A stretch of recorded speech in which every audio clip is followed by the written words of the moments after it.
June 2-ാം തീയതി 2020 cricket world cup തുടങ്ങാൻ പോവുകയാണ്. US-ലും വെസ്റ്റ് ഇൻഡീസിലുമായിട്ടാണ് ഇപ്രാവശ്യത്തെ വേൾഡ് കപ്പ് നടക്കുന്നത്. അതിനോടനുബന്ധിച്ച് ഇന്ത്യ 15 അംഗ സ്ക്വാഡ് പ്രഖ്യാപിച്ചു കഴിഞ്ഞു. കൂടെ ഒരു 4 റിസർവ് പ്ലേയേഴ്സിനെയും പ്രഖ്യാപിച്ചു കഴിഞ്ഞു. അവരെല്ലാവരും US-ൽ എത്തിയും കഴിഞ്ഞു. അപ്പോൾ ഇതിനോടനുബന്ധിച്ചുള്ള കുറച്ച് കാര്യങ്ങളുമാണ് ഇന്ന് നമ്മൾ ചർച്ച ചെയ്യാൻ പോകുന്നത്. Welcome to the first ever episode of paddy field cricket. Welcome you all. ഇപ്പോൾ 15 അംഗ സ്ക്വാഡ് ഇങ്ങനെയാണ്: Rohit Sharma as captain, Hardik Pandya vice captain, Virat Kohli, Yashasvi Jaiswal, Suryakumar Yadav, Sanju Samson, Shivam Dube, Rishabh Pant, Ravindra Jadeja, Axar Patel, Jasprit Bumrah, Mohammed Siraj, Harshdeep Singh, Kuldeep Yadav and Yuzi Chahal.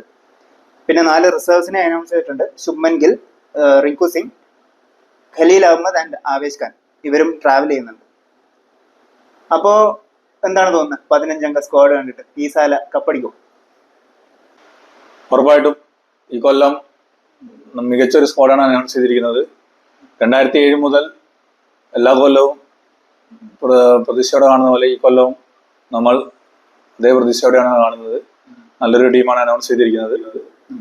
പിന്നെ പറയാനുള്ളത്, നമ്മുടെ ഗ്രൂപ്പ് നോക്കുവാണെങ്കിൽ BCCI സപ്പോർട്ടോടുകൂടി നമുക്ക് 3 വാമപ്പ് മാച്ചും 1 മാച്ചുമാണ് കളിക്കേണ്ടത് ഗ്രൂപ്പ് സ്റ്റേജിൽ.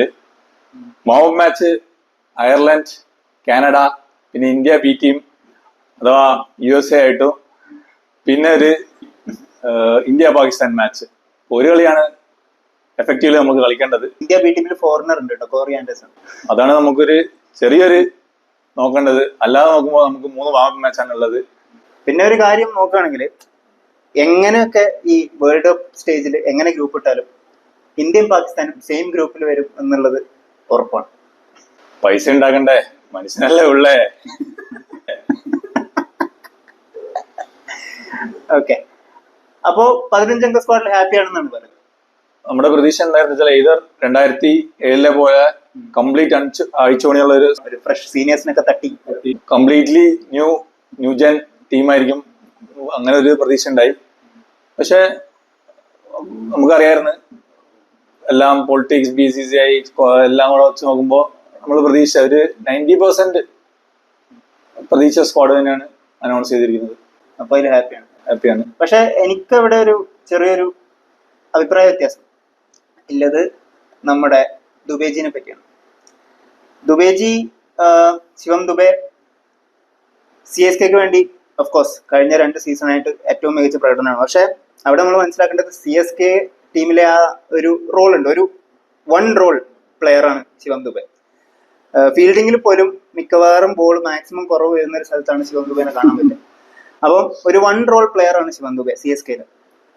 ആ റോളിൽ വെച്ച് മാത്രം ഒരു വേൾഡ് ഹൈ, ഒരു വലിയ സ്റ്റേജിൽ, ഇത്രയും വലിയ സ്റ്റേജിൽ ശിവം ദുബെനെ കൊണ്ടുപോകുന്നതിന് പകരം റിങ്കു സിംഗ് എന്ന ന്യൂ ബോൺ ടാലന്റിനെ എന്തുകൊണ്ട് യൂസ് ചെയ്തില്ല എന്നത് എനിക്ക് മനസ്സിലാകുന്നില്ല. കാരണം സ്റ്റാറ്റ്സ് നോക്കുകയാണെങ്കിൽ, ഇപ്പോൾ ഇന്റർനാഷണൽ സ്റ്റേജിലെ സ്റ്റാറ്റ്സ് നോക്കുകയാണെങ്കിൽ റിങ്കു സിംഗ് 15 മാച്ചിൽ more than 350 runs at an average of 89. Rinku കളിക്കുന്ന പൊസിഷൻ നോക്കണം, ഫിനിഷർ റോളാണ്. അത്രയും നോട്ട് ഔട്ട്സ് വന്നുകൊണ്ടാണ് ആവറേജ് 89 വരുന്നത് at A strike rate of 176. അപ്പം one of the greatest finishers Indian team have ever seen, MS ധോണിക്ക് ശേഷം അത്രയും നമുക്ക് കോൺഫിഡൻസ് സാധ്യത ഉണ്ടായിരുന്ന ഒരു പ്ലെയർ ആയിരുന്നു, അല്ലെങ്കിൽ ആ ഒരു പ്ലെയർ ആയിട്ടാണ് റിങ്കു സിംഗ് വളർന്നുകൊണ്ടിരിക്കുന്നത്. അപ്പോൾ ആ റിങ്കു സിംഗിനെ ഒരു പ്രോപ്പർ ഫിനിഷർ റോളിൽ യൂസ് ചെയ്തുകൂടായിരുന്നോ ടോപ്പ് 15 കൊണ്ടുവന്ന്? എന്നിട്ട് ശിവം ദുബേനെ വേണേൽ റിസർവിലേക്ക് തട്ടമായിരുന്നു എന്നാണ് എനിക്ക് തോന്നുന്നത്. ദുബേജിയുടെ സ്റ്റാറ്റ്സ് മോശമല്ല, given that he is set number 4 and he has 1 role to do, you have 1 job to do എന്നൊക്കെ പറയുന്നത് മോശമല്ല. പക്ഷെ എൻ്റെ ഒരു അഭിപ്രായത്തിൽ ഒരു പ്രോപ്പർ ഫിനിഷർ ആയിരുന്നു കൂടുതൽ ആവശ്യമുള്ളത് ഇന്ത്യൻ സ്ക്വാഡിൽ. അതാണ് ഫസ്റ്റ് മാച്ചിന്റെ 11 വരുമ്പോഴാണ് നമുക്ക് മനസ്സിലാകാൻ പോകുന്നത് എന്താണ് രോഹിത് ശർമ്മേന്റെ ഒരു ടാക്ടിക്സ്. സ്പിന്നേഴ്സ്, ദുബൈ എല്ലാം നേരത്തെ പറഞ്ഞ പോലെ തന്നെ ആ ഫസ്റ്റ് മാച്ച് കഴിഞ്ഞാൽ നമുക്ക് ബാക്കി എങ്ങോട്ടാണ് പോകുന്നത് മനസ്സിലാക്കാൻ പറ്റുള്ളൂ. കറക്റ്റാണ്, റൈറ്റ്ലി സെറ്റ്. അപ്പം അതാണ് നമ്മുടെ അടുത്ത ചർച്ച ചെയ്യേണ്ട പോയിന്റ്. എന്താണ് ഈ 15 നിന്നും നമ്മുടെ ബെസ്റ്റ് 11? എന്താണ് അജിത്തിന്റെ ബെസ്റ്റ് 11? ആദ്യം ഓപ്പണേഴ്സിൽ തുടങ്ങാം. എൻ്റെ ഓപ്പണേഴ്സ് ആയിട്ട് ഫസ്റ്റ് നമ്മുടെ Hitman Rohit Sharma, along with Hitman king Kohli. എല്ലാവരും വിചാരിക്കുന്നത് കിങ് കോഹ്ലി 1 ഡൗൺ ആണ് ബെസ്റ്റ് പൊസിഷൻ. പക്ഷേ നമ്മുടെ കോഹ്ലിന്റെ ഒരു ഓപ്പണിംഗ് സ്റ്റാറ്റ്സ് വെച്ച് നോക്കുമ്പോൾ T20 അങ്ങനെ ഏറ്റവും ബെസ്റ്റ് പൊസിഷൻ ഓപ്പണിംഗ് തന്നെയാണ്. അത് തന്നെയാണ് ഞാൻ പ്രതീക്ഷിക്കുന്നത്, ഓപ്പണിംഗ് കോഹ്ലിനെ ഇറക്കുമെന്ന്. അപ്പം ഓപ്പണേഴ്സ് രോഹിത് ശർമ്മ, കോഹ്ലി. അപ്പോൾ 1 ഡൗൺ ആയിട്ട് നമ്മുടെ സ്വന്തം സഞ്ജു സാംസൺ രാജസ്ഥാന് വേണ്ടി പ്രൂവ് ചെയ്തു what he can do in number 3 position. പിന്നെ നമ്മുടെ 360 സ്കൈ അറ്റ് നമ്പർ 4.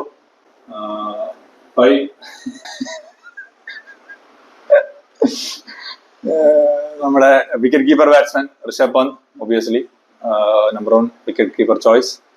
പിന്നെ vice captain Hardik Pandya, full quota എറിയുമെന്ന് പ്രതീക്ഷിക്കുന്നു. പിന്നെ Jaddu at 7. Coming to the bowlers, Jasprit Bumrah, Harshdeep Singh, Kulcha. അപ്പം നിന്റെ ബെഞ്ചിൽ ദുബെ, അക്സർ, സിറാജ്, ജയ്സ്വാൾ. ഓക്കെ, എനിക്ക് ഓൾമോസ്റ്റ് സെയിം, 90% സെയിം തന്നെയാണ് എൻ്റെ അഭിപ്രായത്തിൽ ഞാൻ കാണുന്ന ടീം. പക്ഷേ 2 ചേഞ്ചസ്. നമ്പർ 1, നെഞ്ചത്ത് കല്ല് വെച്ചുകൊണ്ട് ഞാൻ സഞ്ജു സാംസന്റെ ബെഞ്ചിലെത്തും. Instead I think I would play Jaiswal. So Rohit Sharma, Jaiswal open ചെയ്യും for me. First reason, left hand right hand combination. I think അതൊരു അഡ്വാൻറ്റേജ് ആയിരിക്കും. Second reason, given Jaiswal is a big player. കാരണം ഇത്രയും ചെറിയ സമയം കൊണ്ട് Jaiswal one of the key players for India ആയി in all 3 formats. ODI കളിച്ചിട്ടുണ്ട് എനിക്ക് ഓർമ്മയില്ല, പക്ഷെ കളിച്ച എല്ലാ ഫോർമാറ്റ്സിലും കീ പ്ലെയർ ആയിട്ടുണ്ട് ജയ്സ്വാൾ. അപ്പം ഫ്യൂച്ചർ ഓഫ് ഇന്ത്യൻ ക്രിക്കറ്റ് എന്നൊക്കെ പറയുന്ന പോലെ ഒരു പുള്ളിക്കാരനാണ് ജയ്സ്വാൾ ഇപ്പോൾ. അപ്പം ജയ്സ്വാളിനെ ഈ ടൂർണമെന്റിൽ അല്ലെങ്കിൽ ബെസ്റ്റ് 11 വരുത്തുന്നത് not only for this tournament, പക്ഷേ ഭാവിയിൽ നോക്കുമ്പോഴും ഇനി വരാൻ പോകുന്ന ചാമ്പ്യൻഷിപ്സും ഇനി വരാൻ പോകുന്ന ടൂർണമെന്റ്സ് നോക്കുമ്പോഴും ജയ്സ്വാളിനെ പോലെ ആ ഒരു എക്സ്പീരിയൻസ് ജയ്സ്വാളിന് കൊടുക്കേണ്ടത് ആവശ്യമാണെന്നാണ് എനിക്ക് തോന്നുന്നത്. അപ്പം ജയ്സ്വാളിനെ ഭാവി നോക്കിക്കൊണ്ടും ഫ്യൂച്ചർ നോക്കിക്കൊണ്ടും ജയ്സ്വാളിനെ പോലെ ഒരാൾ ടീമിൽ ഉണ്ടാവണം എന്നാണ് എനിക്ക് തോന്നുന്നത്. That's number 1. Number 2, change number 2, I would play Axar instead of Jadeja. കുറച്ച് കോൺട്രവേഴ്ഷ്യൽ ആണ്. എനിക്ക് തോന്നുന്നില്ല. മീൻസ് ഓക്കെ, നമ്മൾ സ്ക്വാഡൊക്കെ നോക്കുമ്പോൾ നീ പറഞ്ഞ പോലെ തന്നെ, നേരത്തെ പറഞ്ഞ പോലെ തന്നെ, നമ്മൾ പ്രതീക്ഷിച്ച ഒരു ന്യൂജൻ സ്ക്വാഡൊന്നും വന്നില്ല. ഒരു വൻ അഴിച്ചുപണിയൊന്നും നടന്നിട്ടില്ല. ഒരു നമ്മൾ വിചാരിക്കുന്ന ഒരു സാധനം തന്നെയാണ് വന്നത്. അപ്പോൾ 11 നോക്കുമ്പോഴും അങ്ങനെ തന്നെ വരുള്ളൂ എന്നാണ് എനിക്ക് തോന്നുന്നത്. സോ ഐ തിങ്ക് അവർ ജഡ്ഡുവിനെ ആയിരിക്കും ഫേവർ ചെയ്യുന്നത്. പക്ഷെ എൻ്റെ ഒരു പേഴ്സണൽ ആഗ്രഹം Axar Patel should play instead of Jadeja. Stats നോക്കുകയാണെങ്കിൽ, ഇതുവരെ കളിച്ച T20 സ്റ്റാറ്റ്സ് നോക്കുകയാണെങ്കിൽ അക്സർ കുറച്ച് 52 മാച്ചസ് ആണ് കളിച്ചത്, ജഡേജ 66 മാച്ചസ് ആണ് കളിച്ചത്. ആ ഒരു ഡിഫറൻസ് അല്ലാതെ ബാക്കി എല്ലാ സ്റ്റാറ്റ്സും നെക്ക് ടു നെക്കാണ്. ബോളിങ്ങിലായാലും ബാറ്റിങ്ങിലായാലും ഒന്നെങ്കിൽ ആവറേജ് ഇവിടെ കുറച്ച് കുറവുണ്ടാവും, പക്ഷെ സ്ട്രൈക്ക് റേറ്റ് ഇവിടെ കൂടുതലുണ്ടാവും. അങ്ങനെ ഒരു നെക്ക് ടു നെക്ക് സ്റ്റാറ്റ്സ് ആണ് അക്സറിനും ജഡേജയ്ക്കുള്ളത്. അപ്പം ഞാൻ കണക്കിലാക്കുന്നത് അക്സർ കഴിഞ്ഞ 2 വർഷമായിട്ട് ഡൽഹി ക്യാപിറ്റൽസിന് വേണ്ടിയിട്ട് ഒറ്റയ്ക്ക് നെടുന്തൂണായി നിൽക്കുന്ന ഒരാളാണ് ഡൽഹി ക്യാപിറ്റൽസിന് വേണ്ടിയിട്ട്. അപ്പം അത് കൺസിഡർ ചെയ്തുകൊണ്ടും ഒരു ബാക്കി എല്ലാ ഫോർമാറ്റ്സിലും ഇന്ത്യക്ക് വേണ്ടി പെർഫോം ചെയ്തത് കൺസിഡർ ചെയ്തുകൊണ്ടും അക്സറിനെ ഞാൻ ചെറിയൊരു പടി ജഡേജക്ക് മുകളിൽ വെക്കുന്നുണ്ട്. നടക്കണം, ഞാൻ പറഞ്ഞ പോലെ നടക്കണം എന്നില്ല, പക്ഷെ അതാണ് എൻ്റെ ആഗ്രഹം, എക്സ്പെക്ടേഷൻ. യെസ്, ബാക്കിയെല്ലാം സെയിം തന്നെ. അപ്പം അതാണ് നമ്മുടെ രണ്ടുപേരുടെയും ബെസ്റ്റ് 11. പക്ഷെ നമ്മൾ വേറൊരു 11 കൺസിഡർ ചെയ്യാൻ ആഗ്രഹിക്കുന്നു, ചർച്ച ചെയ്യാൻ ആഗ്രഹിക്കുന്നു. ഒരു unlucky 11 of T20, Indian T20 squad. Unlucky 11 എന്താ പറയാ, കഴിഞ്ഞ IPL-ന്റെ പെർഫോമൻസും ബാക്കിയുള്ള പെർഫോമൻസസ് ഒക്കെ വെച്ച് നോക്കി ഡിസേർവിംഗ് ആയ, പക്ഷെ എന്നാൽ 15 മെമ്പേഴ്സിനെ മാത്രമേ ഉൾക്കൊള്ളിക്കാൻ പറ്റുള്ളൂ എന്നുള്ളൊരു കൺസ്ട്രെയിന്റ് കാരണം ഇടം കിട്ടാതെ പോയ കുറച്ച് ആൾക്കാരെയാണ് നമ്മൾ ഡിസ്കസ് ചെയ്യാൻ ആഗ്രഹിക്കുന്നത്. അതിന്റെ ഫസ്റ്റ് പേരെന്തായിരിക്കും? നമ്മൾ ബോളേഴ്സ് വെച്ച് തുടങ്ങാം. അൺലക്കി 11-ലെ ബോളേഴ്സിന് വെച്ച് തുടങ്ങാം. ആരായിരിക്കും ഒരു ഫസ്റ്റ് നെയിം?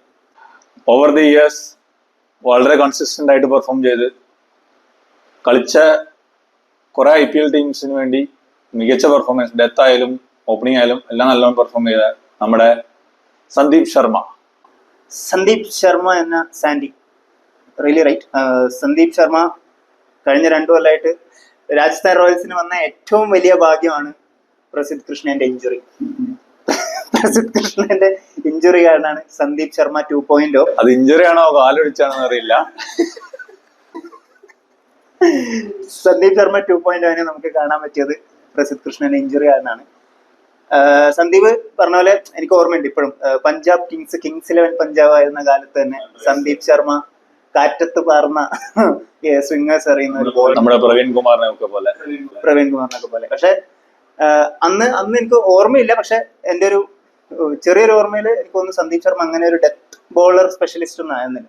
പക്ഷെ ഇപ്രാവശ്യം വന്നപ്പോ കഴിഞ്ഞ 2 സീസണായിട്ട് സന്ദീപ് ശർമ്മ ഒരു ഡെത്ത് ഓവർ സ്പെഷ്യലിസ്റ്റ് ആണ്.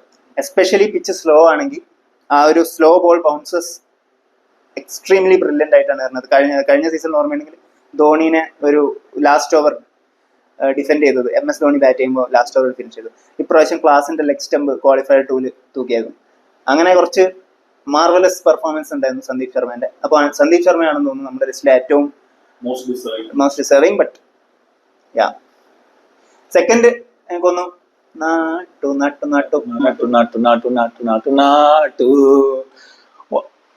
IPL മൊത്തത്തിലുള്ള ടീം നോക്കുവാണെങ്കിൽ ബെസ്റ്റ് ലെഫ്റ്റ് ആം സീമർ എന്ന് പറയാം.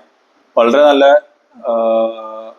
ഓപ്പണിംഗ് ബോളർ എന്ന് പറയാനില്ല, വളരെ നല്ല middle over, death over specialist ആണ്. ഭയങ്കര എക്കണോമിക്കൽ വിക്കറ്റ് ടേക്കർ. സൺറൈസേഴ്സിന് വേണ്ടി വളരെ നല്ല സീസണാണ് കാഴ്ചവെച്ചത്. എൻ്റെ ഒരു അഭിപ്രായത്തിൽ he could have been in the reserve instead of Khalil Ahmed. More than that, അർഷദീപിനെ റീപ്ലേസ് ചെയ്യാൻ പറ്റിയ പെർഫോമൻസ് തന്നെ ആയിരുന്നു എൻ്റെ ഒരു അഭിപ്രായത്തിൽ. നട്രാജൻ ട്രൂലി ഗ്രേറ്റ് പ്ലെയർ ആണ്. പക്ഷെ എനിക്ക് അർഷ്ദീപിനെ റീപ്ലേസ് ചെയ്യുന്ന വെച്ചാൽ അർഷ്ദീപ് പ്ലേസ് 2 റോൾസ്. ഡെത്ത് ഓവറിലും നൈസാണ്, പ്ലസ് ബോൾ സ്വിങ് ചെയ്യുന്നുണ്ടെങ്കിൽ first few overs inside the power play എനിക്ക് തോന്നുന്നു അർഷ്ദീപ് ഒരുപാട് ചാൻസസ് ക്രിയേറ്റ് ചെയ്യുന്നുണ്ട്. ആ ഒരു റോള് നട്രാജൻ അങ്ങനെ കളിച്ചതായിട്ട് ഞാൻ കണ്ടിട്ടില്ല.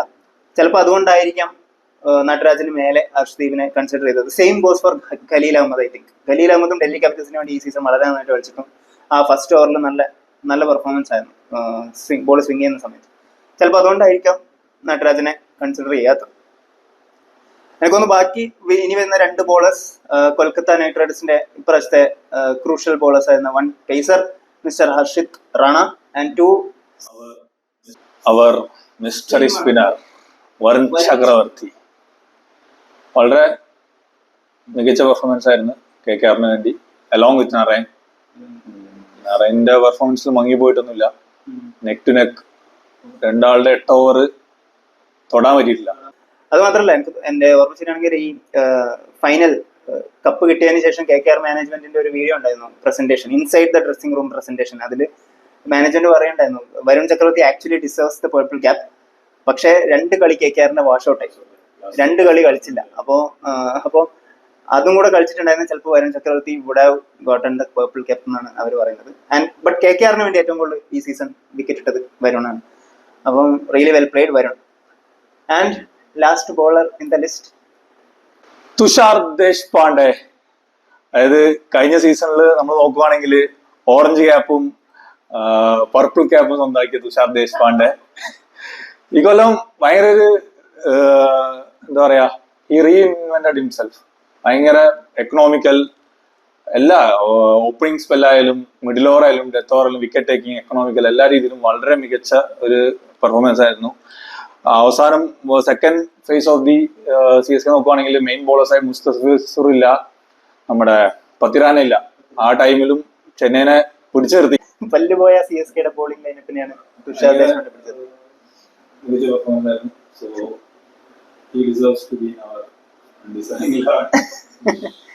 ഓക്കെ, അപ്പോൾ അതാണ് നമ്മുടെ bowlers. Wicket keeper, unlucky wicket കീപ്പറിനെ നമ്മൾ ഒരുപാട് തപ്പി, മിക്ക ആൾക്കാരും പാഴായിരുന്നു. അപ്പോ അതിൽ നമുക്ക് കിട്ടിയ ഏറ്റവും നല്ല പേര് എനിക്ക് തോന്നുന്നു അത് man of IPL mister Dinesh Karthik എന്ന DK. അവർ DK. എല്ലാ ICC മേജർ ടൂർണമെന്റ്സിന് മുന്നേ ഉള്ള IPL ഭയങ്കര കളിയായിരിക്കും. കാട്ടുകളി എന്ന് പറഞ്ഞാൽ കാട്ടുകളി. ആ കാട്ടുകളി കാരണം ടീമിലെടുക്കും ICC ടൂർണമെന്റിൽ. പക്ഷെ ICC ടൂർണമെന്റിൽ ഒറ്റ കളി കളിക്കൂല. അങ്ങനെ എന്നിട്ട് ICC ടൂർണമെന്റ് നേരെ കമന്ററി ബോക്സ്. ഇതാണ് DKയുടെ ഒരു പാത്ത് കരിയർ. പക്ഷെ ഇപ്രാവശ്യം ആക്ച്വലി RCBക്ക് വേണ്ടി നല്ല പെർഫോമൻസ് ആയിരുന്നു. ത്രൂ ഔട്ട് ദ സീസൺ നല്ലൊരു ഫിനിഷിംഗ്, കുറെ വിന്നിംഗ് നോക്സ് എല്ലാം ഉണ്ടായി. പക്ഷെ ടീമിലെടുത്തില്ല. എനിക്കൊന്ന് റിട്ടയർമെന്റ് അനൗൺസ് ചെയ്തു അനൗൺസ് ചെയ്തെന്ന് എല്ലാരും DK അറിഞ്ഞിട്ടില്ല, അനൗൺസ് ചെയ്തിട്ടില്ല. പക്ഷെ will consider him as retired. Really well played DK, all the best. ഓപ്പണേഴ്സിലേക്ക് കിടക്കാം. എന്റെ favourite, one of the favourite players of IPL this season, the left handed Abhishek Sharma. Abhishek ശർമ്മേന്റെ അപ്പുറത്ത് നിന്നത് മൈറ്റി ആസി ട്രാവിസ് ഹെഡ് ആയിരുന്നു. The world cup winning knock കളിച്ച Travis Head ആയിരുന്നു. അതും ട്രാവിസ് ഹെഡ് കാട്ടുകളിയായിരുന്നു. എന്നിട്ട് പോലും അഭിഷേക് ശർമ്മ എവിടെയും വിട്ടുകൊടുത്തില്ല. ഒരു കോമ്പറ്റീഷൻ തന്നെയായിരുന്നു ട്രാവിസ് ഹെഡും അഭിഷേക് ശർമ്മയും തമ്മിൽ. Really well played. അടുത്ത് എല്ലാരും കുറെ കാലങ്ങളായിട്ട് കേൾക്കുന്ന പേരാണ് റിക്കി പോണ്ടിങ് പറഞ്ഞ പോലെ next big thing in world cricket, Ruturaj Gaikwad. എനക്കൊരു ചിരി. ഋതുരാജ് ഗൈക്വാഡ് എനിക്കൊന്ന് ടീമിലിട്ട് അതോ ഇത് കല്യാണം കഴിഞ്ഞിട്ട് കുറച്ച് ദിവസം ഹണിമൂണിന് പോയിരുന്നു. അപ്പോ ഹണിമൂണിന് പോയപ്പോ കുറച്ച് ഇന്റർനാഷണൽ മാച്ചസ് മിസ്സായി. അപ്പോ അതിന്റെ ഒരു ഇതിലാണ് ടീമിൽ കിട്ടാത്തതെന്നാണ് CSK ഫാൻസ് പറഞ്ഞു വരുന്നത്. സത്യാവസ്ഥ എന്താണെന്ന് അറിയില്ല. ജോക്സ് അപ്പാർട്ട്, വളരെ നല്ലൊരു സീസൺ ആയിരുന്നു ചെന്നൈക്ക് വേണ്ടി. പ്ലസ് എന്താ പറയാ, അവര് ക്യാപ്റ്റൻസി ട്രാൻസിഷൻ നമ്മൾ കണ്ടു, വളരെ സ്മൂത്ത് ആയിരുന്നു. വളരെ നന്നായിട്ട് CSK പെർഫോമൻസ്, ക്യാപ്റ്റൻസി എല്ലാ രീതിയിലും. CSK ഒരു തവണ ജഡേജക്ക് കൊടുത്ത് ആകെ കുളമാക്കിയ സ്ഥിതിക്ക് അവർ രണ്ടാമത് ക്യാപ്റ്റൻസി വളരെ നല്ല ട്രാൻസിഷൻ ആണ് ചെയ്തത്. അത് ഞാൻ അംഗീകരിക്കുന്നു. നല്ലൊരു സീസൺ ആയിരുന്നു. I think second in the leading runs സ്കോറാണെന്ന് തോന്നുന്നു. After Kohli is the second. Number 3, the ever consistent mister Tilak Varma.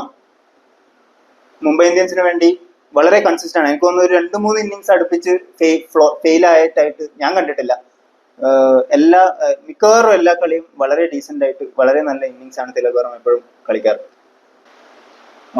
നമ്മള് കുറെ ചേസിലും കണ്ട് നമ്മുടെ 270 ചേസ് അഗൈൻസ്റ്റ് SRH പോലും വളരെ മികച്ചൊരു അറ്റാക്കിംഗ് ഇന്നിങ്സ് ആയിരുന്നു. അതുപോലെ തന്നെ ത്രൂ ഔട്ട് ദി IPL കളിച്ചിരുന്നത് ക്വിക്ക് ഫയർ 30s. ട്രൂ. തൽക്കാലം നമുക്ക് ഫ്യൂച്ചർ ഓഫ് ഇന്ത്യൻ ക്രിക്കറ്റിലേക്ക് ഇടാം. കുറെ പേര് നമ്മൾ ഇടുന്നുണ്ട് അങ്ങോട്ട്. ഇപ്പൊ അവിടെയാണ് കൂടുതൽ crowd. Number 4, mister Riyan Parag. Sequence of disappointing seasons ആയിരുന്നു റിയാൻ പരാഗിന് രാജസ്ഥാൻ റോയൽസിന് വേണ്ടി. പക്ഷെ എന്നാലും രാജസ്ഥാൻ റോയൽസ് ബാക്ക് ചെയ്ത് ഒരുപാട് സന്തോഷമുണ്ട്. പേഴ്സണലി എനിക്ക് ഒരുപാട് സന്തോഷമുണ്ട്. ഇപ്രാവശ്യം റിയാൻ പരാഗ് പ്രൂവ് ചെയ്തു. മെച്ചൂരിറ്റി നമ്മൾ കാണാൻ പറ്റി through out the season. Correct. അതും ഒരു ഭാഗ്യമാണ് ആക്ച്വലി. ഭാഗ്യം അല്ലെങ്കിൽ പ്ലാന്റ് എന്ന് പറയാം രാജസ്ഥാന്റെ. പക്ഷെ ഇപ്പൊ ദേവദത്ത് പടിക്കൽ എന്ന നമ്പർ 4 കഴിഞ്ഞ 2 സീസണായിട്ട് കളിച്ചത് അത് വർക്ക് ആവുന്നുണ്ടായിരുന്നില്ല. ദേവദത്ത് പടിക്കലിന് ആവേശകാരമായിട്ടുള്ള ട്രാൻസ്ഫർ വന്നപ്പോഴാണ് നമ്പർ 4 സ്ലോട്ട് ഓപ്പൺ ആവുന്നതും അതിലേക്ക് റിയാൻ പരാഗ് വരുന്നതും. അത് വളരെ മികച്ച ഒരു ഡിസിഷൻ ആയി രാജസ്ഥാൻ റോയൽസിന് ഇപ്രാവശ്യം. And last but not the list of the unlucky 11, the lucky mistake of IPL 2024, mister Shashank Singh. Preity സിന്ധക്ക് ഇതിനും മേലെ സന്തോഷം വരാനില്ല. വളരെ നല്ല ഇന്നിങ്സ് ആയിരുന്നു എല്ലാ കളിയിലും ശശാങ്ക് സിംഗ് വളരെ കൺസിസ്റ്റന്റ് ആയിട്ട് നല്ലൊരു ഫിനിഷറാണ്. അത് ഒരുപാട് സ്റ്റാർസ് ഉള്ള ടീമാണ്. സാം കറൻ, ബേസ്റ്റോ, അവസാനം ബ്രൂസോ, അങ്ങനെ ഒരുപാട് പ്ലേയേഴ്സ് ഉണ്ടായിരുന്നെങ്കിലും ശശാങ്കോ അശുതോഷും വിചാരിച്ചാലേ ടീം ജയിക്കുള്ളൂ. നമ്മള് കുറെ കളി ആദ്യത്തെ ഫസ്റ്റ് ഓഫ് ദ സീസൺ അങ്ങനെ തന്നെയായിരുന്നു. പെർസോ കളിക്കാർക്ക് ഔട്ടായി പോകുമ്പോ എല്ലാം ഇവര് രണ്ടാളും അവസാനം വരെ ഉണ്ടായി. കറക്റ്റ്. അതാണ് നമ്മുടെ അപ്പോ അൺലക്കി 11 ഡിസ്കസ് ചെയ്യുമ്പോൾ ഇനി അവസാനമായിട്ട് നമ്മൾ രണ്ടുപേരെ പറ്റി കൂടി ഡിസ്കസ് ചെയ്യേണ്ടിയിരിക്കുന്നു. അൺലക്കി 11 പോലും സ്ഥാനം കിട്ടാത്ത 2 big names, apparently big names of Indian cricket, Indian white ball cricket. One, Lucknow Super Giants captain mister KL Rahul, the self-proclaimed wicket keeper of LSG. KL രാഹുലിന് കോമഡിയാണ്. KL രാഹുലിന്റെ കാര്യം പറയുകയാണെങ്കിൽ ഈ ICC സെലക്ഷൻ നടക്കുന്നതിന്റെ തൊട്ടു മുന്നേ, സ്ക്വാഡൊക്കെ അനൗൺസ് ചെയ്യുന്നതിന് തൊട്ടു മുന്നേ KL രാഹുൽ വിചാരിച്ചു ഋഷഭ് പന്ത് തിരിച്ചു വന്നു, അത്യാവശ്യം നന്നായിട്ട് ബാറ്റ് ചെയ്യുന്നുണ്ട്. അപ്പോൾ നമ്പർ 1 കീപ്പർ എന്തായാലും ഋഷഭ് പന്ത് ആയിരിക്കും. അപ്പോൾ KL രാഹുൽ വിചാരിച്ചു ഓക്കെ എന്നാ പിന്നെ നമ്പർ 2 കീപ്പറിന് വേണ്ടിയിട്ട് ഒരു ചാൻസ് ഉണ്ട്. അതിന് ഇഷാൻ കിഷൻ, സഞ്ജു സാംസൺ, അങ്ങനെ കുറച്ച് എന്താ കോമ്പറ്റീഷൻ മാത്രമേ ഉള്ളൂ. അപ്പൊ അവിടെ പിടിച്ചു കയറാം എന്നുള്ള ലക്ഷ്യത്തിൽ KL രാഹുൽ എന്ത് ചെയ്തു, ഇന്നേ വരെ ഗ്രൗണ്ടിൽ വിക്കറ്റ് കീപ്പിംഗ് ഗ്ലൗസ് ഇല്ലാതെ ഇറങ്ങാത്ത മിസ്റ്റർ ക്വിന്റൺ ഡിക്കോക്കിനെ പിടിച്ച് ബൗണ്ടറിയിൽ നിർത്തിയിട്ട് KL രാഹുൽ കീപ്പിംഗ് ഏറ്റെടുത്തു. പക്ഷെ പറ്റിയ ചെറിയൊരു അബദ്ധം, BCCI നോക്കിക്കൊണ്ടിരുന്നത് മിഡിൽ ഓർഡറിൽ കളിക്കാൻ പറ്റുന്ന ഒരു വിക്കറ്റ് കീപ്പറിന് വേണ്ടിയിട്ടായിരുന്നു. KL രാഹുൽ ആണെങ്കിൽ ഓപ്പണിംഗ് വിട്ട ഒരു കളിയില്ല. അപ്പോ അവിടെ പാടി KL രാഹുലിന് തടഞ്ഞു. പ്ലസ് KL രാഹുലിന്റെ നമുക്കറിയാവുന്ന കുറച്ച് ഇന്റന്റ്, ആ ഒരു സ്ട്രൈക്ക് റേറ്റ്, അങ്ങനത്തെ കുറെ ബാക്കി വിക്കറ്റ് കീപ്പേഴ്സ് നോക്കുമ്പോൾ വളരെ ഡിഫറെന്റ് സ്റ്റൈലാണ്. അതിന്റെ ഒക്കെ ഒരു ഫാക്ടറും പറയാം. പിന്നെ ഒരു നോ ഡൗട്ട് വളരെ നല്ല പ്ലെയർ ആണ്. അതെ, ക്വാളിറ്റി പ്ലെയർ ആണ് KL രാഹുൽ. ഈ ഒരു ഫോമും എല്ലാം നോക്കുമ്പോൾ കുറച്ചുകൂടെ അഡാപ്റ്റ് ചെയ്യാനുണ്ടെന്ന് നമ്മൾ കാണുന്നു. എസ്പെഷ്യലി ബിക്കോസ് T20 ഒരുപാട് മാറി, എസ്പെഷ്യലി വിത്ത് ദിസ് IPL ഒരുപാട് മാറി. ഒരു 80-90 ഇന്നിങ്സ് ഒന്നും അല്ല ആൾക്കാർ നോക്കുന്നത്. ഇപ്പൊ ഒരു 15 ball 40 അങ്ങനെയുള്ള ഇന്നിങ്സിലേക്ക് കടന്നു ആൾക്കാർ. എസ്പെഷ്യലി ഇപ്പൊ IPL ഇമ്പാക്ട് സബ് ഒക്കെ വെച്ച് നോക്കുമ്പോൾ എല്ലാവരും അടിച്ചിട്ട് പോവാണ്. 7-8 വരെ, പണ്ടേ 7-8 വരെ ബാറ്റ്സ്മാൻ വെച്ചാണ് കളിക്കുന്നത്. ഇപ്പൊ ആ രീതിയിൽ പോകുന്നതിൽ Rahul is not a good fit. Number 2 who is not there in the unlucky 11. ഭയങ്കര സർപ്രൈസ് ആക്ച്വലി ഇത്. കാരണം IPL കപ്പ് പുള്ളിയുടെ വീട്ടിലാണ്. Mister Shreyas Iyer, winning team KKR എന്ന IPL ചാമ്പ്യൻസിന്റെ ക്യാപ്റ്റൻ ശ്രേയസ് അയ്യർ ഒരു ഡിസ്കഷനിൽ ആ ടീമില് അങ്ങനെ ഒരാളുണ്ടെന്ന് ആൾക്കാർക്ക് അറിയില്ല. അതാണ് അതിന്റെ ഒരു കോമഡി. കാരണം ആൾക്കാർ ഡിസ്കസ് ചെയ്യുന്നത് number 1 Gautam Gambhir, okay I understand. Number 2 Sunil Narine, even Shahrukh ഖാനെ പറ്റി പോലും ഡിസ്കഷൻ ഉണ്ട്. പക്ഷെ ശ്രേയസ് അയ്യറിനെ പറ്റി ആരും ഡിസ്കസ് ചെയ്യുന്നില്ല. പക്ഷെ അഗൈൻ KL രാഹുലിനെ പോലെ തന്നെ ക്വാളിറ്റി പ്ലെയർ ആണ്, ഡീസന്റ് കളിയായിരുന്നു. പക്ഷെ T20 ഇനി ഒരു തിരിച്ചുവരവ് ഞാൻ കാണുന്നില്ല. പിന്നെ ഒരുപാട് കോൺട്രവേഴ്സീസ് ഉണ്ട്. രഞ്ജി ട്രോഫി കളിച്ചില്ല, ഇഷാൻ കിഷനെ പോലെ തന്നെ രഞ്ജി കളിക്കാൻ കാരണങ്ങൾ പറഞ്ഞ് രഞ്ജി ഒഴിവാക്കി. അതൊക്കെ കൊണ്ടായിരിക്കാം ശ്രേയസ് അയ്യറും തഴയപ്പെട്ടിരിക്കുന്നു. But anyways we have our 15. ഈ 15 പോയി കപ്പടിക്കട്ടെ, അതാണ് നമ്മുടെ ഹോപ്പ്. അപ്പോൾ ഇനി നമുക്ക് അടുത്തൊരു ചർച്ചയുമായി ഇനി എപ്പെങ്കിലും അടുത്തൊരു വീഡിയോയിൽ കാണാം. അപ്പോൾ ഇനി സന്ധിക്ക് വരയ്ക്കും വണക്കം. നന്ദി, വണക്കം.